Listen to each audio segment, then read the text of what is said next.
ইলিশ মাছ বললে সকলের মাথায় ভাজা ভাপা ঝাল ঝোল এইসবই আসে, তাই না? কিন্তু আজ আমি ইলিশের একটি ইউনিক রেসিপি দেখাবো। এটি আপনারা যে কোনো অনুষ্ঠানে করলে সেই অনুষ্ঠানের শো স্টপার হয়ে উঠবে। আর সামনেই পুজো, নবমীর দিন হলে কিন্তু বেশ জমে যাবে বাড়ির আসরটা। ইলিশ দিয়ে তৈরি সহজ এবং ইউনিক রেসিপি বাদশাহী ইলিশ, যা খুব কম সময় ও কম উপকরণে আমরা বানিয়ে ফেলতে পারি। চলুন তাহলে দেরি না করে রান্নাঘরে যাই। নমস্কার বন্ধুরা, সুপারনার্সেলে আপনাদের সকলকে জানাই স্বাগত। কেমন আছেন সবাই? আশা করি সকলে খুব ভালো আছেন। আমিও আপনাদের আশীর্বাদ ও ভালোবাসায় খুব ভালো আছি। স্কিপ না করে পুরো ভিডিওটি দেখার অনুরোধ রইল। যদি ভিডিওটি ভালো লাগে তাহলে একটি লাইক, শেয়ার, কমেন্ট ও সাবস্ক্রাইব করতে ভুলবেন না। আর সবার আগে ভিডিওর নোটিফিকেশনটি পাওয়ার জন্য নিচে থাকা বেল আইকনটিতে ক্লিক করে দেবেন। বাদশাহী ইলিশ করতে লাগছে ইলিশ মাছ। আমি আজ রান্নাটির জন্য 4 পিস মাছ নিয়েছি। কাশ্মীরি লঙ্কার গুঁড়ো, রঙটা সুন্দর হওয়ার জন্য দুধের মধ্যে কাজু বাদাম 15 মিনিটের জন্য ভিজিয়ে রেখেছি। গরম মশলা, গোটা কাঁচা লঙ্কা, নুন, সর্ষের তেল, ঘি, খোয়া। আপনাদের কাছে খোয়া না থাকলে 2 চামচ দুধ ও 3 চামচ গুঁড়ো দুধ দিয়েও তৈরি করে ফেলতে পারেন। সেদ্ধ করে পেঁয়াজ বেটে নেওয়া, ফ্রেশ ক্রিম। উষ্ণ গরম দুধের মধ্যে 8 থেকে 10টা কাজু বাদাম 15 মিনিটের জন্য ভিজিয়ে রেখেছি। 15 মিনিট পর মিক্সার গ্রাইন্ডারের মধ্যে দিয়ে এর একটা সুন্দর মিহি পেস্ট বানিয়ে নেব। ঠিক এই রকমই ঠিক হবে পেস্টটা। এবার মাছের মধ্যে নুন মাখিয়ে 10 মিনিটের জন্য রেখে দেব। এক্ষেত্রে হলুদ লঙ্কার গুঁড়ো কোনোটাই দেওয়া যাবে না, তাহলে মাছটা লাল লাল হয়ে যাবে।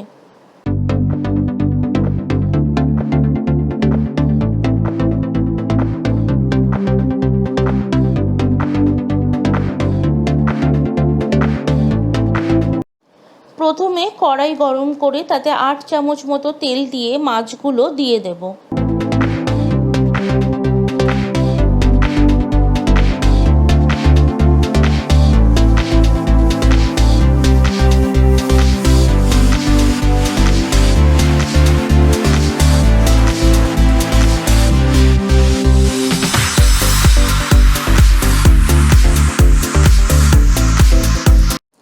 মাছগুলো হালকা করে ভেজে নিতে হবে।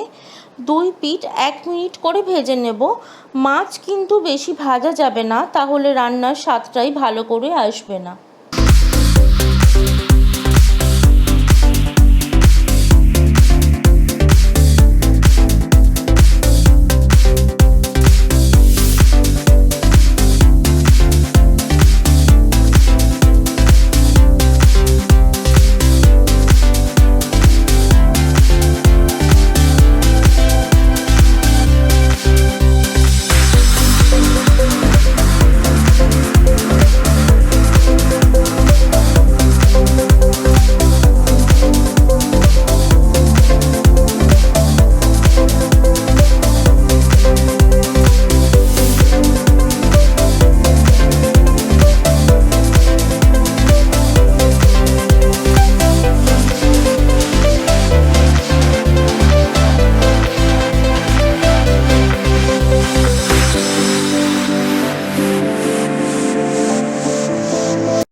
এবার ওই একই তেলে পেঁয়াজ বাটা দিয়ে ভালো করে কষিয়ে নিতে হবে।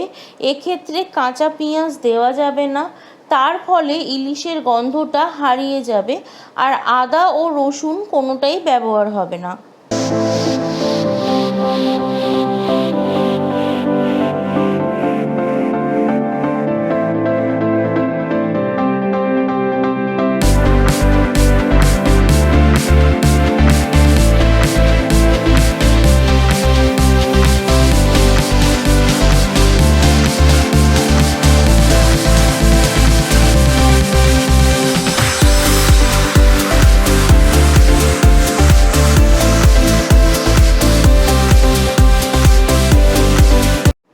পেঁয়াজটা ভালো করে কষানো হয়ে গেছে।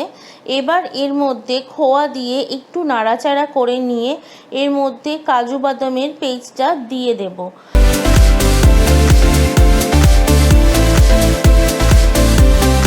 তারপর ভালো করে মশলার সাথে মিশিয়ে নিয়ে হাফ চা চামচ কাশ্মীরি লঙ্কার গুঁড়ো দিয়ে নাড়াচাড়া করে নুন দিয়ে একটু নেড়ে তারপর কষতে দিতে হবে।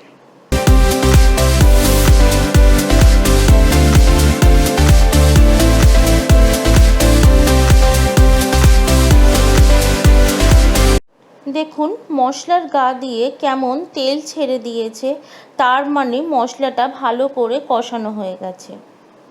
এবার এর মধ্যে হাফ বাটি জল দিয়ে দেব। তারপর এটাকে বলক আসা অবধি অপেক্ষা করতে হবে। এই সময় আঁচটা আস্তে দিয়ে রাখবেন, না হলে মশলা ধরে যাবে। বলক উঠে গেছে, এবার মাছগুলো দিয়ে দেব।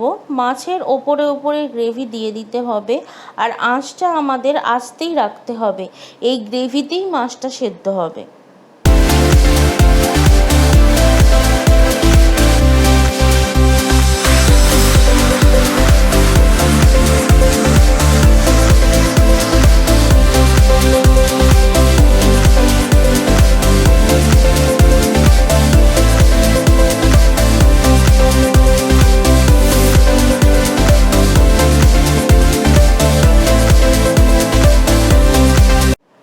এর মধ্যে কাঁচা লঙ্কা চিড়ে দিয়ে দেব, তার ফলে গন্ধটা খুব ভালো আসবে।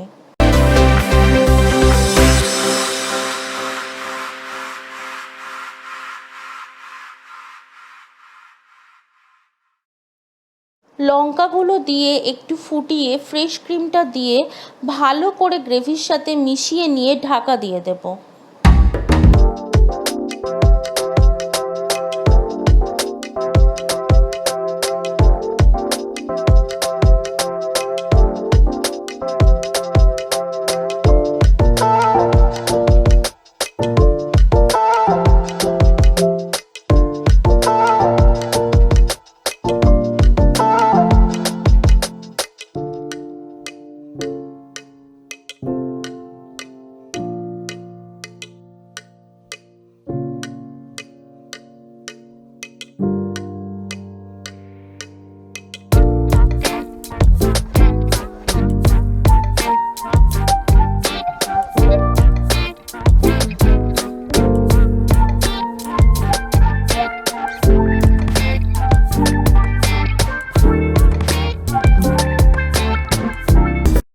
এই ফাঁকে অন্য পাশে একটি চারকোলের টুকরো নিয়ে ওভেনের মধ্যে ভালো করে এটাকে গরম করে নিতে হবে।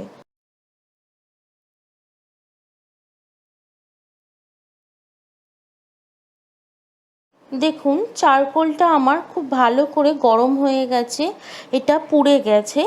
এবার এটাকে একটি বাটিতে তুলে নেব। 5 মিনিট হয়ে গেছে, ঢাকনাটা খুলে নেব।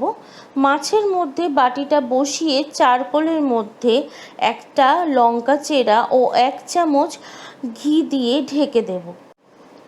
এর ফলে এর মধ্যে একটা খুব সুন্দর লঙ্কার গন্ধ ও স্মোকি ফ্লেভারটা আসবে।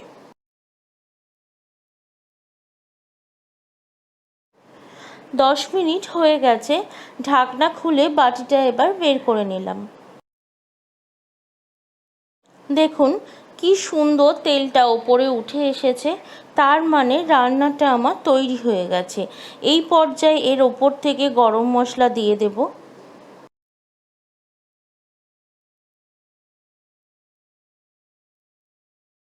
গরম মশলা দিয়ে দেওয়ার পর এটাকে কিছুক্ষণের জন্য ঢাকা দিয়ে রেখে দিতে হবে। দেখুন আমার বাদশাহী ইলিশ রেডি।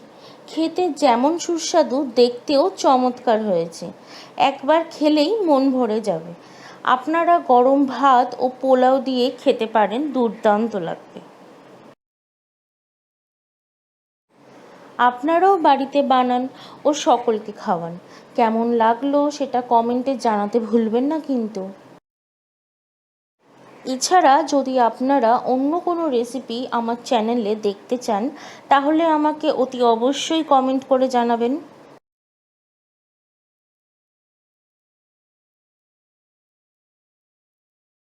আমার গত ভিডিওগুলি আপনাদের কাছে যথেষ্ট ভালোবাসা পেয়েছে, তার জন্য অসংখ্য ধন্যবাদ। যারা আমার ভিডিওগুলি এখনও পর্যন্ত দেখেননি তাদের জন্য ভিডিওর লিঙ্কটি আমি ডেসক্রিপশন বক্স ও ডান দিকের ওপরের আই বাটনে দিয়ে দিলাম, অবশ্যই দেখবেন। এখনও যারা আমার চ্যানেলটি সাবস্ক্রাইব করেননি অবশ্যই সাবস্ক্রাইব করে নেবেন। ভিডিওগুলো ভালো লাগলে তাহলে একটি লাইক ও শেয়ার করে দেবেন। আর যারা ফেসবুক থেকে দেখছেন তারা প্লিজ ফলো করে দেবেন।